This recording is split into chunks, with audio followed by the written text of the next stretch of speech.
Government, Governor Ron DeSantis oversaw torture in Guantanamo as a military lawyer. This is an article published by the Real News Network, one Maximilian Alvarez. A new interview with former Guantanamo detainee Mansour Adafi, or Adafi, I think it's Adafi, reveals shocking details about DeSantis's past. Florida Governor Ron DeSantis' political star is on the rise, with many commentators identifying him as the heir apparent to a post Trump GOP. For someone with such an immense public persona, DeSantis has been curiously tight lipped about his military past. A bombshell new report from journalist and Army veteran Mike Preisner on his podcast Eyes Left now reveals why. According to former Guantanamo Bay detainee Mansour Adafi, DeSantis oversaw torture in Guantanamo, greenlighting everything from beatings to forced feedings of hunger striking detainees. After a stint in Guantanamo, DeSantis was deployed to Fallujah to act as the U.S. military's human rights lawyer during the Second Gulf War. Mike Preisner joined the Real News Network to discuss his reporting and what DeSantis' past tells us about the future he has in store for all of us. And this interview was conducted by Maximilian Alvarez. And Florida Governor Ron DeSantis' political star has been on the rise in recent years. Having fashioned himself a crusader against so called wokeism, DeSantis' political agenda is tailor made to own the libs and to pander to obsessive Fox News watchers and right wing culture warriors.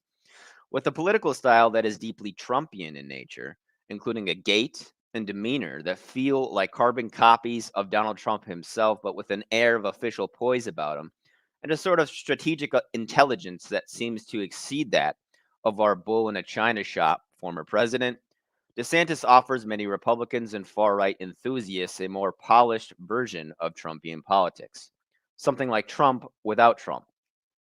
After winning his reelection by a landslide this November, many within and outside the party are openly cheering for DeSantis to become the standard bearer for Republicans heading into the 2024 elections.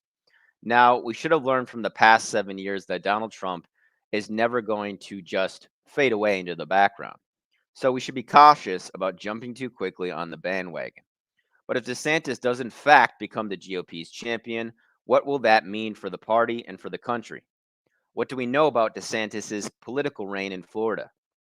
What can we glean from that when it comes to discerning Republicans' plans for the country if indeed DeSantis becomes the party nominee or even the president elect in 2024? And for that matter, what do we know about DeSantis himself? For someone who loves talking about himself and has carefully crafted and performed a distinct public persona, there are parts of DeSantis' history that he has been curiously vague or tight lipped about. Perhaps nowhere is that more true than when it comes to DeSantis' career in and around the military, including his time at Guantanamo Bay and in Iraq. In a recent blockbuster episode of the podcast Eyes Left, host and U.S. Army veteran Mike Preisner delves deep into the shadowy recesses of DeSantis' military career, exposing some truly jaw-dropping and never before heard details. Details that come through in the interview portion, especially of Mike's recent episode with Mansour Adafi, who is also known by the name Detainee number 441. Mansour was imprisoned in Guantanamo Bay for over 14 years without charges as an enemy combatant. The clip begins, and Mansour says, "We were beaten all day long, all day. There's a team, whatever you do, they just beat you.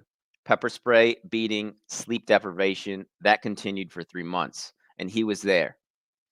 Because at the beginning, he told us that he was there to ensure we are treated humanely. And if we have concerns or issues, he will take it.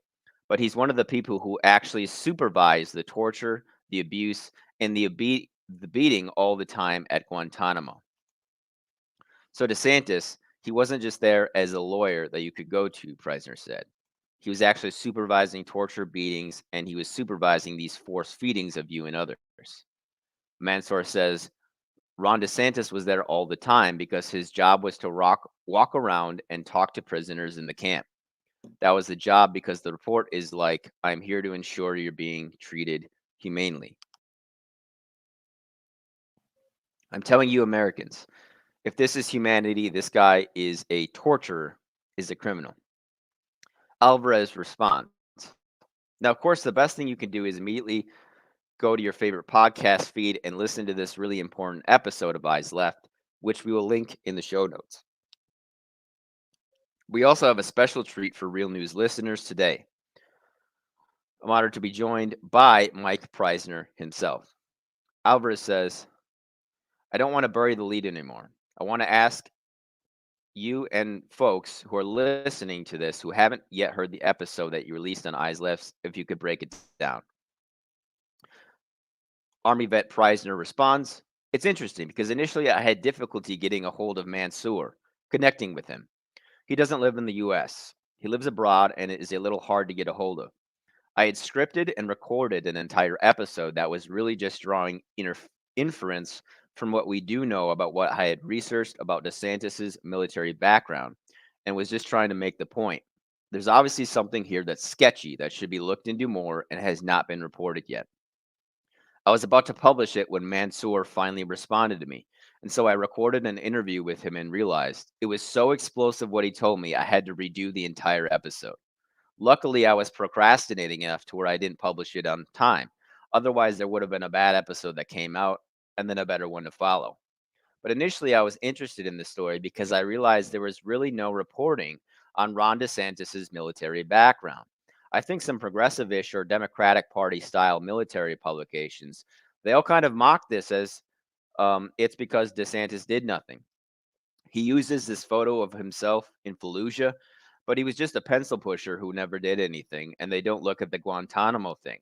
He was some jagoffs, they call him in the military.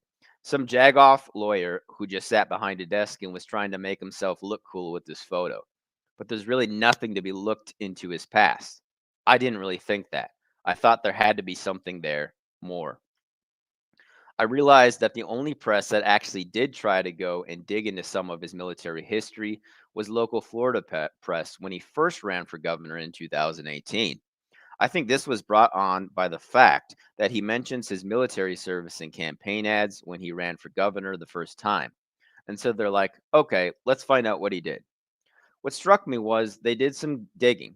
They acquired military documents through FOIA requests. They talked to Navy spokespeople. They interviewed former colleagues of his and former superiors of his who served in Fallujah and at Guantanamo Bay with him. I knew there were these two deployments and they had done quite a bit of digging on it. But all the Florida press did was basically repeat what they were told by the Navy, by Navy officials, by Navy documents, and by these former superiors of DeSantis's. When you read what those say, it's what did Ron DeSantis do at Guantanamo?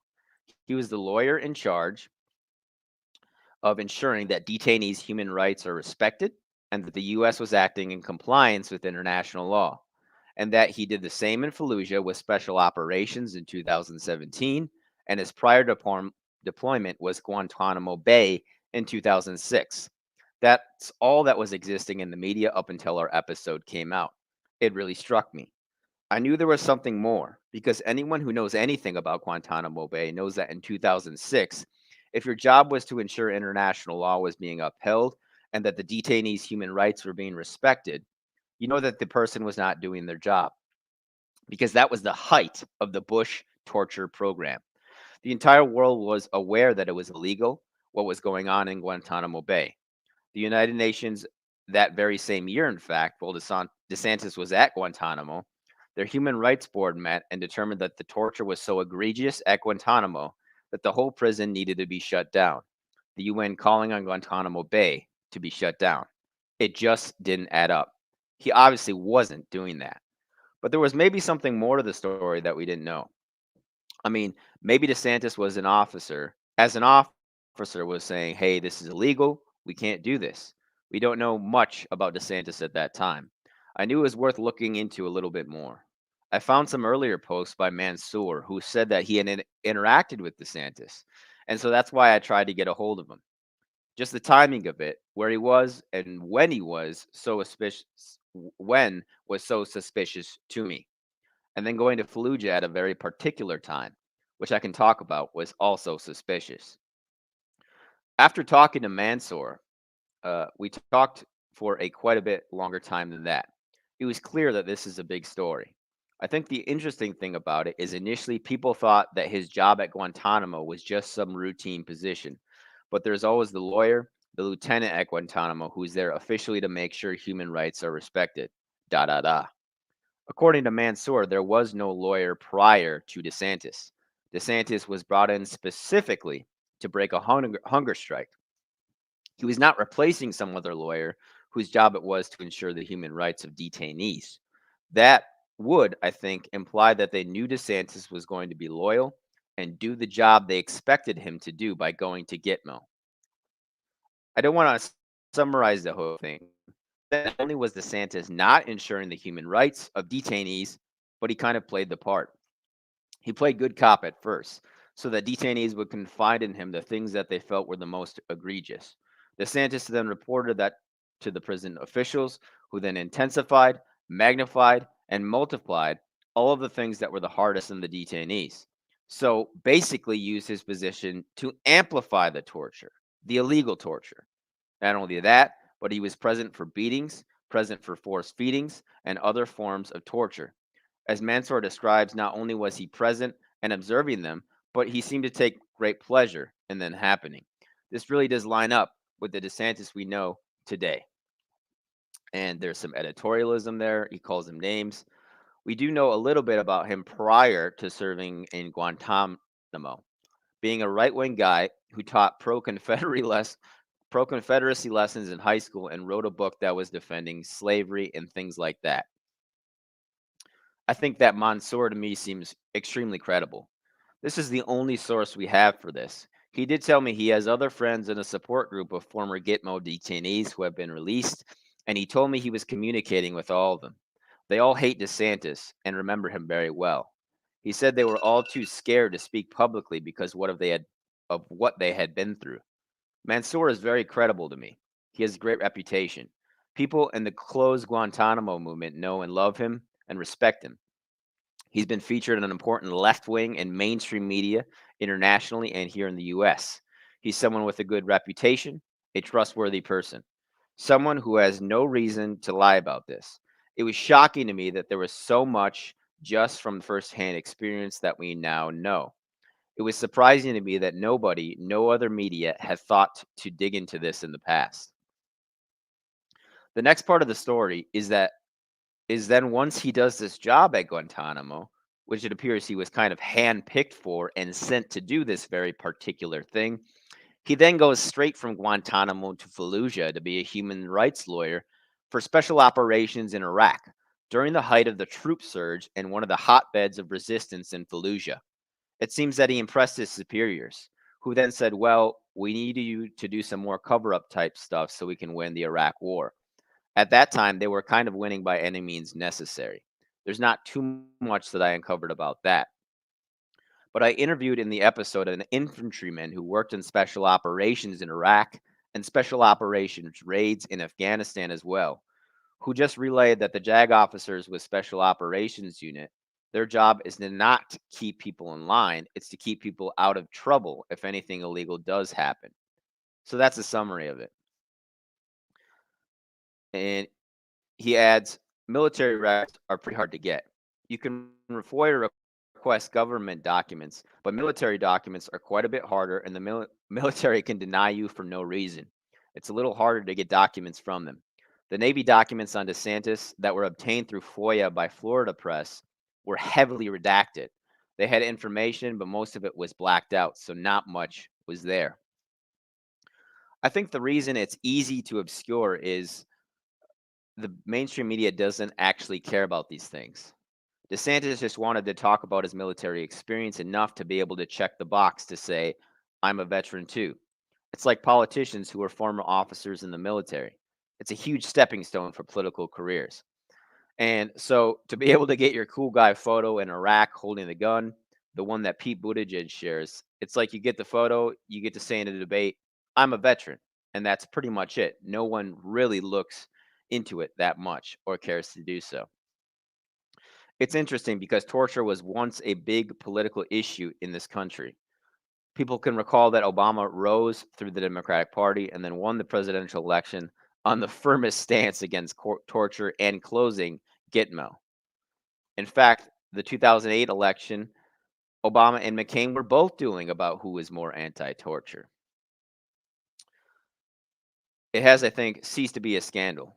Obama, once he was elected, did not close Gitmo, but he did implement bans on certain forms of torture like waterboarding. Those crimes were committed, and no one has ever been held responsible or accountable for the torture at Guantanamo or the CIA backed black sites. People like Gina Haspel and all the leaders of Guantanamo, none of them have ever been held accountable. I think that because the scandal died down, even though the issue remains an issue, the establishment press really doesn't want to revisit it as much anymore. I think that's maybe one of the berries as well, is that there seemed to be an interest in pursuing it. Like I said, if you're a journalist doing a story for a Florida newspaper and you get documents and do interviews and say, "Yup, this is what DeSantis was doing at Guantanamo. He was ensuring human rights," and you go, "Okay, that's what I'm going to print." Knowing what happened in 2006 in Gitmo, I think that's the biggest barrier, is maybe the reporters themselves who initially investigated this story.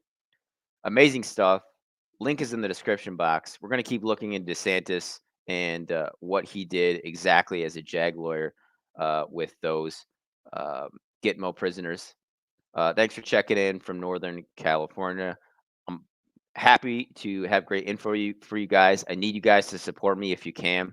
Buy me a coffee. It's a great way to get on my email list if I lose my channels. I just lost my blue check mark on Twitter without explanation.